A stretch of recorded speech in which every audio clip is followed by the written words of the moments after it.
Greater mayor పీఠం అవిశ్వాసం రాజకీయ పార్టీలకు అగ్ని పరీక్షగా మారింది. ఆఖరి కొద్ది గంటల్లో వ్యూహాలు ప్రతి వ్యూహాలతో నేతల బుర్రలు వేడెక్కిపోతున్నాయి.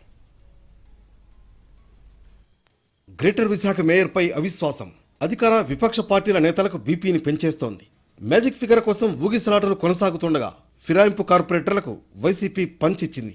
ఈ నెల 19న ఓటింగ్ జరగనుండగా ప్రత్యేక కౌన్సిల్ సమావేశాన్ని బహిష్కరించాలని నిర్ణయించింది. ఫ్యాన్ సింబల్పై గెలిచిన 58 మందికి విప్ జారీ చేయడం ద్వారా ఉల్లంఘనకు పాల్పడితే అనర్హత వేటు తప్పదని హెచ్చరించింది. విప్ జారీ చేసే అధికారాన్ని మాజీ మంత్రి అమర్నాథ్కు, ఆయన ద్వారా మాజీ ఎమ్మెల్యే తైనాల విజయ్ కుమార్కు ఇచ్చింది. ఇప్పటికే పార్టీ ఫిరాయించిన 25 మంది అవిశ్వాసంకు అనుకూలంగా ఓటు వేసినా చెల్లకుండా జాగ్రత్త పడింది. విప్ నోటీసులు నేరుగా కుటుంబ సభ్యులకు అందజేయడం లేదా కార్పొరేటర్ ఇళ్లకు అతికించడం ద్వారా పకడ్బందీగా వ్యవహరించాలని చూస్తోంది. ఇప్పటికే కూటమితో జతకట్టిన వాళ్ల పదవులు కోల్పోయే విధంగా న్యాయస్థానం ద్వారా చర్యలకు రెడీ అనే సంకేతాలిచ్చింది. విప్ను ధిక్కరించే వారిపై అవసరం మేరకు లంచ్ మోషన్ పిటిషన్ వేయాలని భావిస్తోంది. కూటమి దగ్గర కోరం లేదనే బలమైన నమ్మకంతో వైసీపీ కనిపిస్తోంది. అవిశ్వాసం కోసం జరిగే కౌన్సిల్ ప్రత్యేక సమావేశం పారదర్శకంగా నిర్వహించాలని కలెక్టర్ను కలిసి వినతి పత్రం సమర్పించింది.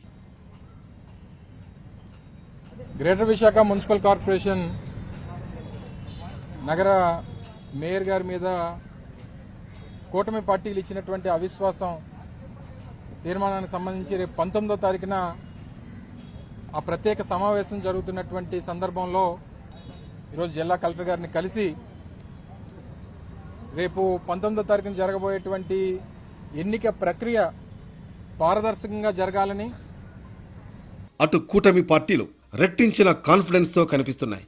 మ్యాజిక్ ఫిగర్ 74 దాటేసి 2-3 ఓట్ల కుషన్ కూడా ఉందని ప్రచారం చేసుకుంటున్నాయి. ఈ నేపథ్యంలో మలేషియాలో మకాం వేసిన కార్పొరేటర్లను తిరిగి విశాఖకు రప్పించేందుకు సన్నాహాలు పూర్తయ్యాయి.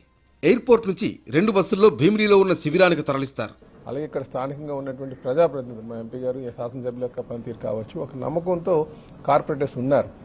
అలాగే స్టేట్ గవర్నమెంట్తో స్టేట్ గవర్నమెంట్ ఉంటే ఆ స్టేట్ గవర్నమెంట్తో ట్రావెల్ చేయాలన్న ఒక ఆలోచన కూడా చాలా మందికి ఉంటుంది. సో ఇది అభివృద్ధికి దృష్టి పెట్టుకొని ఎవరికైతే ఇంట్రెస్ట్ ఉంటే వాళ్ళు స్వతహాగా వచ్చేటట్టు చేస్తున్నాం తప్ప ఎవరిని బలవంత పెట్టట్లేదు. సో ఇది అభివృద్ధికి, విశాఖపట్నాన్ని అభివృద్ధి చేయడానికే ఇదొక నాందిగా భావించవచ్చని చెప్పి తెలియజేస్తున్నాను. ఎవరి బలాబలాల మాట ఎలా ఉన్నా నెంబర్ గేమ్ చుట్టూ ఊగిసలాటైతే ఇప్పటికీ కొనసాగుతోంది. దీంతో మేయర్పై అవిశ్వాసం నెగ్గుతుందా ఓడుతుందా అనే ఉత్కంఠ రెట్టింపైంది.